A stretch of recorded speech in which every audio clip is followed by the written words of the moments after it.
والصلاة والسلام على رسوله الكريم أما بعد فقد كان الله تعالى في القرآن المجيد والفرقان الحميد صدق الله العظيم.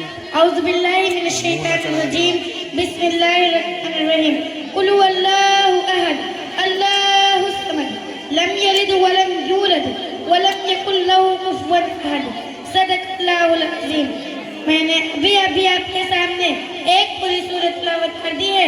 اس کا ترجمہ یہ ہے: اے نبی کی کہہ دو اللہ ایک ہے، اللہ بے نیاز ہے، وہ نہ کسی کا باپ اور نہ کسی کا بیٹا، اور اس کا کوئی ہمسر نہیں. کہ یہ حقیقت نہیں ہے جب ہم ارب آسمان، چوڑی چکلی زمین، عطا سمندر، اونچے پہاڑ اور بہتی دریا کو دیکھتے ہیں تو بے شک یہ خیال آتا ہے کہ اس عظیم کائنات کا کوئی حاکم ہے، کوئی ہے جس نے ان ساری چیزوں کی تخلیق کی ہے. پھر ہم ایک قدم اور آگے بڑھتے ہیں تو سوچتے ہیں کہ رات کب آتی ہے، دن ہو جاتا ہے، صبح ہوتی ہے، یہ کائنات کا نظام بدلے تک ہے. اصولوں کے مطابق چل رہا ہے، کہیں سے کوئی خرابی نہیں. وہ شام سے کم رکھنے، وقت پر نکلتا ہے، وقت پر ڈوب جاتا ہے. تو بے شک یہ کہنا پڑتا ہے کہ اس عظیم کائنات کا کوئی حاکم ہے، کوئی ہے جس نے ان ساری چیزوں جس کسی تعدیم کی ضرورت نہیں، جو سارے جہاں سے بے نیاز ہے، کسی کا احسان مند نہیں، وہ جو چاہے کرتا ہے، اسے کوئی روکنے والا نہیں. کیونکہ اگر کوئی روکنے والا ہوتا تو دنیا کا نظام اس اچھے ڈھنگ سے نہ چلتا. لَوْ كَانَ فِيهِمَا آلِهَةٌ إِلَّا اللَّهُ لَفَسَدَتَا. اگر دونوں یعنی زمین آسمان میں اللہ کے علاوہ کوئی اور معبود ہوتا تو دونوں ٹوٹ جاتے.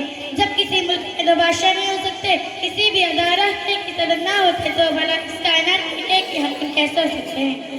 محترم سامعین و سامعات، ہماری یہ بواقار مجلس اپنے ایک کی صدر چن لے تو کیا یہ مجلس چل سکتی ہے؟ کیا ہم لوگ بے وقوف نہ کہیں گے؟ تعجب ہے ان لوگوں پر جو سارے جہان سے ایک کی صدر مانتے ہیں. کئی باپ بیٹا اور وہ مگر یہ افسوس کی بات ہے کئی لوگ ابھی بھی انہیں بے وقوف کہتے ہیں، ہچکچاتے ہوئے. حضرات، محترم حضرات، ممکن ہے کہ دورانی اس حکیم طرافت کچھ غلطی ہو گئی ہو.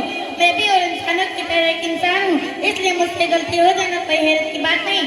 آپ حضرات سے گزارش ہے کہ مجھے مطالعہ فرمائیں میں نے کون سی بات غلط کہی ہے تاکہ میں آئندہ ایسا نہ کروں. انہیں چند باتوں پر میں اپنی تقریر ختم کرتی ہوں. وَمَا تَوْفِيقِي إِلَّا بِاللَّهِ. اسی کے احبت میں سمن سمائے ہوئے رہتے تھے، اسی کی احبت سے سمن سمائے ہوئے رہتے تھے، منہ کے بلگر قُلْ هُوَ اللَّهُ أَحَدٌ کہتے تھے.